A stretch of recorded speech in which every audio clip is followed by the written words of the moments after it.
नागरिक नहीं है वो कैसे इस देश का मतदाता हो? लिखा है उन्होंने, खून और पानी एक साथ कैसे बहेगा?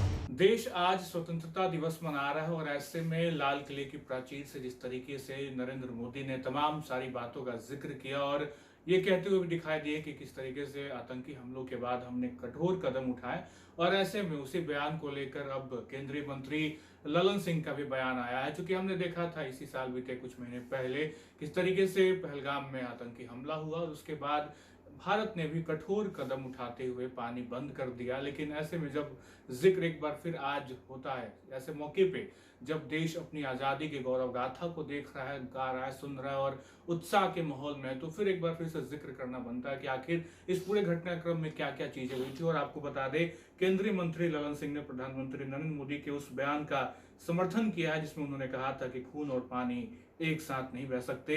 ललन सिंह ने कहा कि प्रधानमंत्री ने बिल्कुल सही बात कही। उन्होंने कहा आप सिंधु नदी का पूरा पानी लेकर सिंचाई करेंगे और दूसरी ओर इसी देश में आतंकियों को बढ़ावा देंगे, निर्दोष लोगों की हत्या करेंगे। ये दोनों एक साथ नहीं चल सकते। ये देश आतंकवाद को बर्दाश्त नहीं करने को तैयार है और जो भी ताकतें आतंकवादी गतिविधियों को अंजाम देंगी उन्हें करारा जवाब मिलेगा। तो ये बातें लगातार नरेंद्र मोदी अलग अलग मंचों से कहते हैं और आज लाल किले की प्राचीर से भी जब वो तमाम बातों का जिक्र कर रहे थे तो वो एक उत्साह और वो कहने के आत्मविश्वास अपने देश के उनके नजरों में, उनकी बातों में दिखाई पड़ रही थी। और ऐसी कई सारे जिक्र भी आज उन्होंने लाल किले की प्राचीर से की और उन सब के बाद आज फिर केंद्रीय मंत्री ललन सिंह ने आतंकवाद वाले मुद्दे को उजागर किया और ये कहा कि खून और पानी एक साथ नहीं बह सकता। आपको सुनाते क्या कुछ कह रहे हैं केंद्रीय मंत्री ललन सिंह।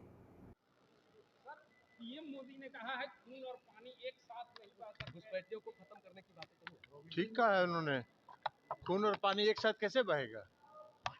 आप पूरा पानी, सिंधु नदी का पानी का भी सिंचाई भी करिएगा और इस देश में आतंकवाद को भी चलाइएगा, यहाँ के लोगों को, निर्दोष लोगों की हत्या भी करिएगा, दोनों कैसे चलेगा? सही कहा प्रधानमंत्री जी ने। अब ये देश आतंकवाद को बर्दाश्त करने के लिए तैयार नहीं है।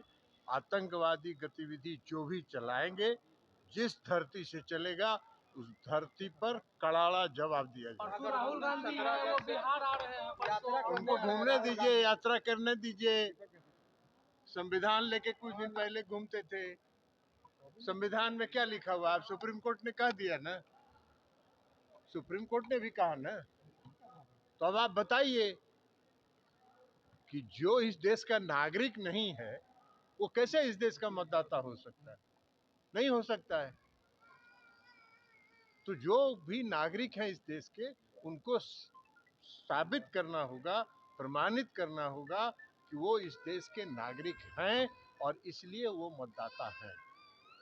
तो सुना आपने, जिक्र एक बार फिर से आतंकवाद का हुआ है और लेकिन जिक्र एक और बात का भी है, क्योंकि एसआईआर का प्रकरण जो है वो बिहार में लगातार तूल पकड़ रहा है। इसी को लेके राहुल गांधी आने वाले दिनों में बिहार की धरती पे होंगे, यात्रा करेंगे। इस पे भी केंद्रीय मंत्री ने बड़ी बात कही और सीधा निशाना साधा। फिलहाल इस वीडियो में इतना ही। आप बन रहे हैं लाइव सिटीज के साथ। बहुत बहुत शुक्रिया।